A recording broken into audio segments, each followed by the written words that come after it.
Bom, Fernando Reimers é professor da Universidade de Harvard, nos Estados Unidos, e especialista em cursos que relacionam a educação com temas como democracia, cidadania, política e pobreza.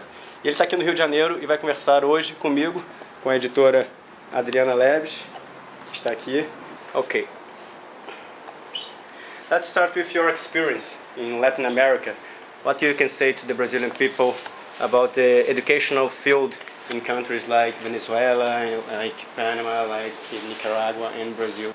The area that still needs work in most countries in the region, and indeed in many parts of the world, is to improve the quality and especially the relevancy of education in those schools. What does it mean to have an education of relevance? It means to prepare students for the future. Now, what is the best way to prepare students for the future? One time, computer inventor Alan Kay was asked, what is the best way to predict the future? And he said, the best way to predict the future is to invent it. And I would say, paraphrasing Alan Kay, that the best way in which education systems in Latin America and in Brazil can prepare students for the future is to prepare them to invent it. And I think there is a long way to go in these education systems in terms of giving students the skills, the creativity, the capacity to work with others, the agency, the ability to improve the life in their communities and in their societies so they can indeed invent the future.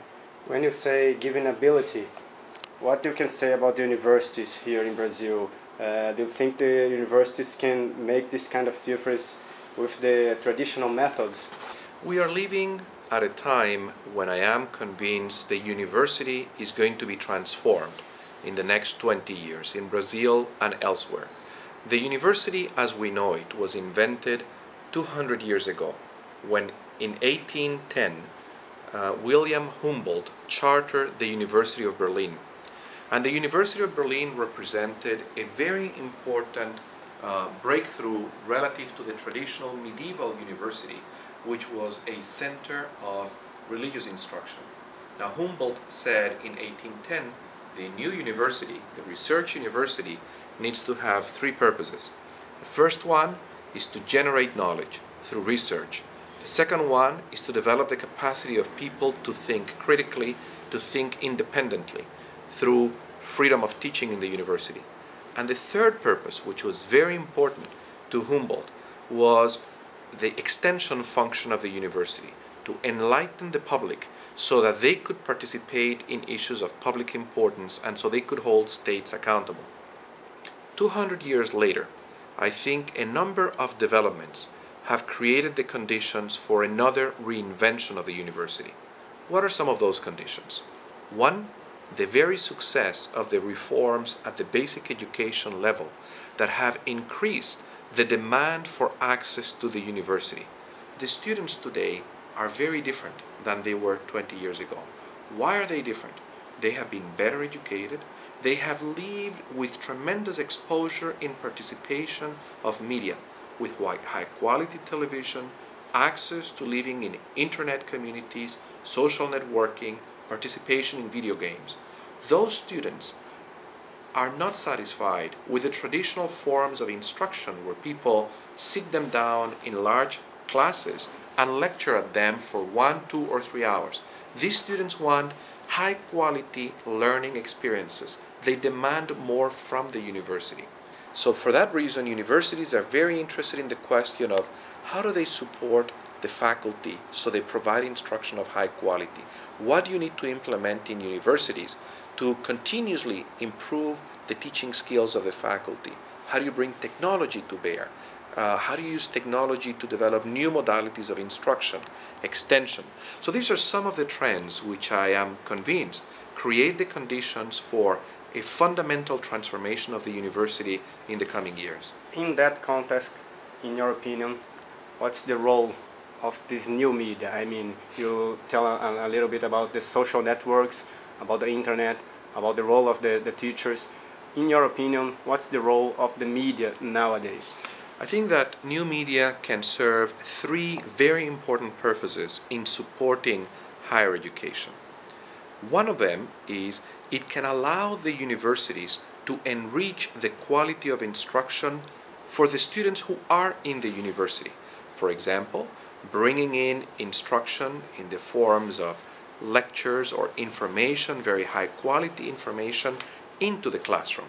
I should add a very important function that new media can serve these days is to help the universities provide opportunities to develop global competency in the university, to internationalize the university. We all are daily subject to multiple interactions in the forms of information and communication with people from different cultures and geographic regions.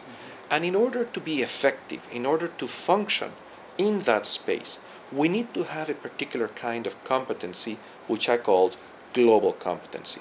It means to feel yourself comfortable, at ease, in the presence of what is from a different cultural background or geographic region or civilizational stream. It means to see that difference as an opportunity, as a source of potentially positive transactions. The second component of global competency is the ability to speak in multiple languages. This is increasingly important if we're going to function in this global space. The third component of global competency is deep knowledge and understanding of topics that are global in nature. Finding sustainable human environmental interactions is one of the most important social purposes that we can work to achieve.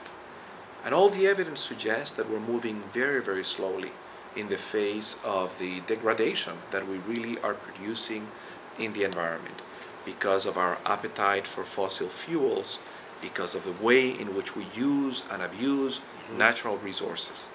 I do think it is important to provide this younger generation continuous opportunities to connect with purposes bigger than themselves and to help them move out of themselves and take on social responsibility to improve their communities, to take an active role improving their societies and to improve some of the global challenges.